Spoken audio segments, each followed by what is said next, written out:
Pak Dino kenapa seperti itu, Pak? Kalau bertanya kok kenapa dilemparkan, Bapak? Ini ya, ini kalau kata dosen saya loh, Pak. Dosen yang lain dia bilang, kata dosen saya ketika ada dosen melemparkan, menyerahkan pertanyaan untuk dijawab orang lain, berarti dosennya sedang butuh pikiran, Pak. Sedang butuh mikir. Berarti belum terlalu paham. Benar nggak itu, Pak? Saya jawab, bisa ya, bisa tidak.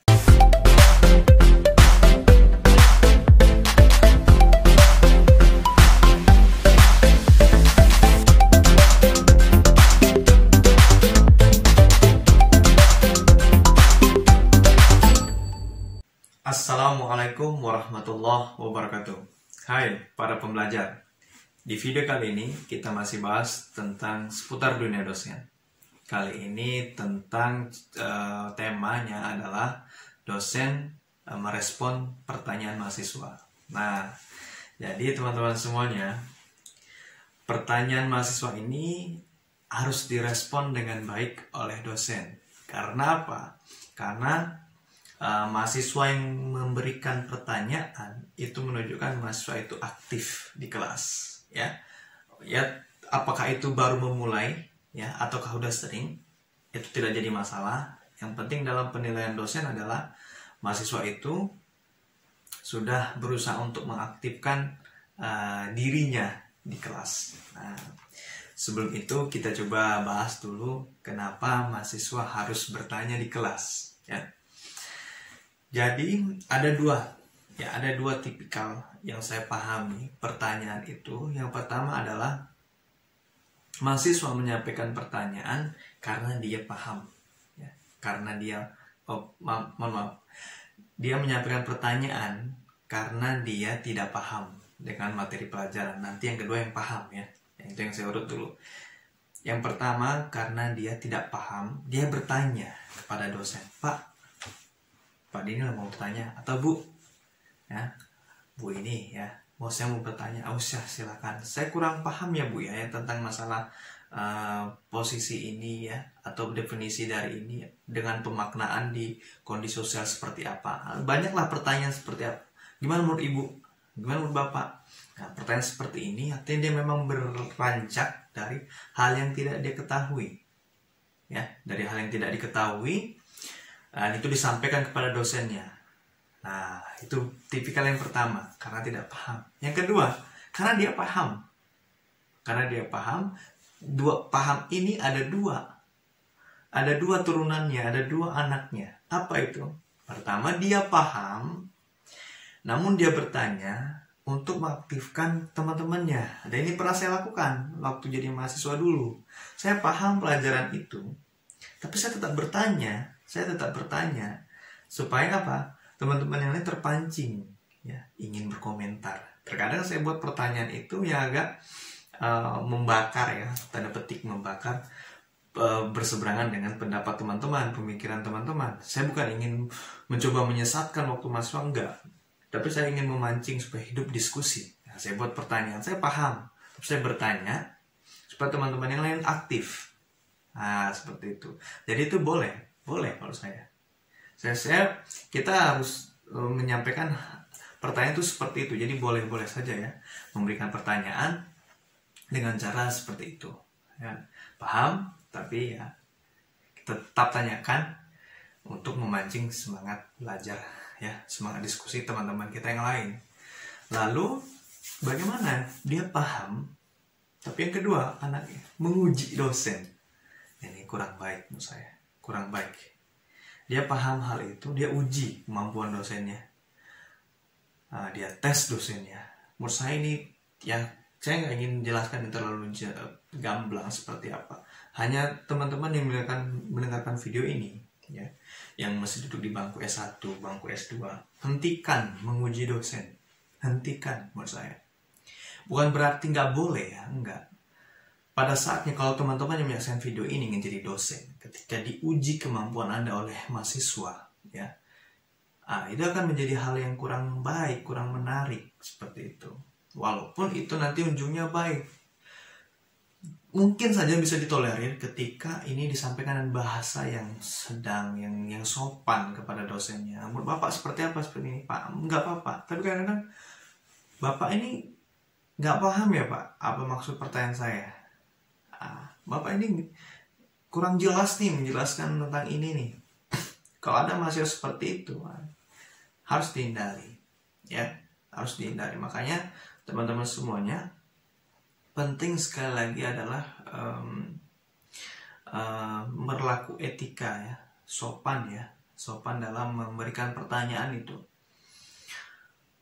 Dosen Anda itu sudah mengikuti perkuliahan di S1 dan di S2, sudah mengikuti dia. Jadi alhasil dia secara basic ilmuwan dia paham tentang materi yang akan disampaikannya, dia paham. Namun karena mungkin kegiatan dan sebagainya mungkin kadang lupa, dan itu normal, biasa. Dosen itu normal ya. Dosen itu normal. Nanti ada di video vlog dosen ini selanjutnya bahwa dosen itu juga manusia ya. Kadang lupa, juga butuh hiburan sebagainya. Nah, jadi memang kadang-kadang hal-hal yang udah paham tapi ingin menguji kemampuan dosen harus dihindari ya, gak penting itu. Tapi kalau untuk menghidupkan suasana gak masalah. Terus ditanya kepada saya, pernah gak dapat perlakuan seperti itu? Saya pernah saya dapat perlakuan seperti itu dari mahasiswa, pernah. Dan saya wajar gak seperti itu? Ya, saya gak wajar. Dulu saya dari mahasiswa juga, saya tahu tipikal pertanyaan itu yang menguji, ya. Tipikal pertanyaan memang nggak paham dan dia ingin membangkitkan suasana, itu saya paham. Jadi ketika dia memang menguji saya diamin aja dan nggak saya respon, nggak saya bawa perasaan. Kalau saya bawa perasaan ya, saya malu di hadapan teman-teman yang lain, di hadapan mahasiswa yang lain, saya malu lah, ya kan? Malu itu. Makanya, oh ya, gitu aja saya. Sudah tidak respect lagi. Nah, jadi yang penting harus diperhatikan ya. Tapi kalau yang memang serius bertanya, saya jawab seperti itu. Nah, itu kira-kira ya tipikal pengajuan pertanyaan. Lalu bagaimana kita meresponnya? Nih, sini videonya. Sebelum lanjut, jika masih merah, subscribe dulu. Baru kita lanjut ya. Subscribe ya jika masih merah. Nah, jadi bagaimana kita merespon pertanyaan mahasiswa? Pertama, dengan cara kita menjawab sendiri dulu, boleh. Jadi kita boleh menjawab sendiri dulu. Ada pertanyaan, kita jawab langsung, boleh. Bisa nanti dikumpulkan dulu pertanyaan, selesai kita mengajar nih. Di sela-sela kita mengajar ada pertanyaan. Oke, ada pertanyaan yang lain. Oke, ada pertanyaan yang lain. Oke, atau juga pada saat kita mengajar, jika ada yang menyelah, Pak, saya izin bertanya Pak, silakan. Nah, saya membolehkan hal seperti itu. Jadi tidak langsung menunggu sampai selesai saya menjelaskan baru ada pertanyaan, enggak. Saya bebaskan. Kalau ada yang bertanya takut lupa, sampaikan segera. Nah, sampaikan segera. Yang harus kita lakukan sikapnya adalah apa kita langsung merespon pertanyaan itu, atau nanti jika memang kita sebagai dosen bisa kira-kira merespon langsung, ya respon langsung. Kalau kita perlu berpikir lebih jauh untuk menganalisis pertanyaan mahasiswa itu, oke, nanti saya catat dulu ya. Nanti akan saya jawab di akhir. Yang penting saya udah terima pertanyaan kamu. Nah, boleh seperti itu. Jadi kita merespon, cepat respon, fast respon ya. Atau juga kita lemparkan. Yang kedua, atau kita lemparkan, ada pertanyaan dari mahasiswa, kita lemparkan. Ayo, siapa yang bisa jawab pertanyaan ini? Nah, saya pernah disampaikan oleh mahasiswa, Pak Dino, kenapa seperti itu Pak? Kalau bertanya kok kenapa dilemparkan? Bapak, ini kalau kata dosen saya loh Pak, dosen yang lain dia bilang, kalau dosen saya ketika ada dosen melemparkan, menyerahkan pertanyaan untuk dijawab orang lain, berarti dosennya sedang butuh pikiran Pak, sedang butuh mikir, berarti belum terlalu paham. Benar nggak itu Pak? Saya jawab, bisa ya, bisa tidak. Bisa ya, bisa tidak. Bisa ya, artinya dosen perlu menganalisis, dan itu normal, wajar, biasa. Atau bisa tidak. Jadi dosen itu punya motivasi. Bisa jadi dia lemparkan pertanyaan itu kepada floor kan, kepada mahasiswa. Nih, pertanyaan, silakan jawab. Siapa yang mau jawab, silakan jawab. Yang pertama. Atau yang kedua, tunjuk. Yang belum pernah ngomong sama sekali, tunjuk. Kamu, silakan jawab pertanyaan si dia. Dia kan ya. Nah, tunjuk aja. Kamu, saya berikan waktu 2 menit untuk menjawab pertanyaan dia. Kita tunggu, kita perhatikan. Pak, enggak siapa Mas? Oke. Besok saya tunjuk lagi. Kalau saya tunjuk harus kamu siap. Yang tadi dia pendiam, nggak aktif. Secara tidak langsung kita motivasi dia supaya aktif mahasiswa itu. Atau kita tunjuk lagi. Kalau nggak bisa, coba kamu yang jawab. Tunjuk lagi mahasiswa yang nggak aktif, yang pasif di kelas. Kamu silakan jawab. Nggak aktif Pak, nggak bisa Pak, gini Pak, gini Pak. Oke, besok saya ingin bertanya, kamu bisa jawab ya. Di kelas saya seperti itu, aktif. Ya Pak. Sudah selesai yang ketiga baru coba kamu jawab. Kita kan tahu tuh mahasiswa yang aktif, yang bisa langsung respon cepat menjawab. Coba silakan kamu jawab. Apa adanya aja, yang bisa sesuai dengan pikiran kamu. Nggak harus benar kan? Nggak masalah kan?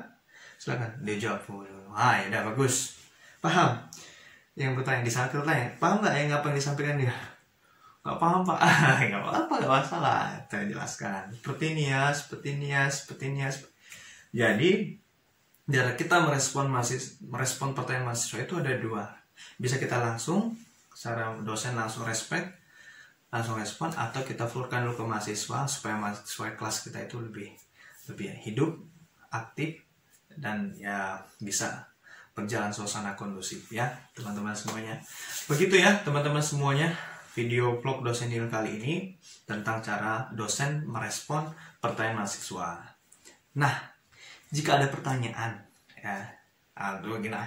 jika ada, bukan pertanyaan ya, jika ada komentar ingin mengusulkan tema yang ingin saya bahas di vlog dosen Daniel, silakan tinggalkan komentar. Pak, ini Pak, ingin bahas tentang ini, silakan tinggal komentar. Insya Allah nanti jika sempat akan saya buatkan vlog dosen Daniel untuk membahas tema itu. Terima kasih sudah menyaksikan video vlog dosen Daniel. Sampai bertemu di video selanjutnya. Terima kasih. Assalamualaikum warahmatullahi wabarakatuh.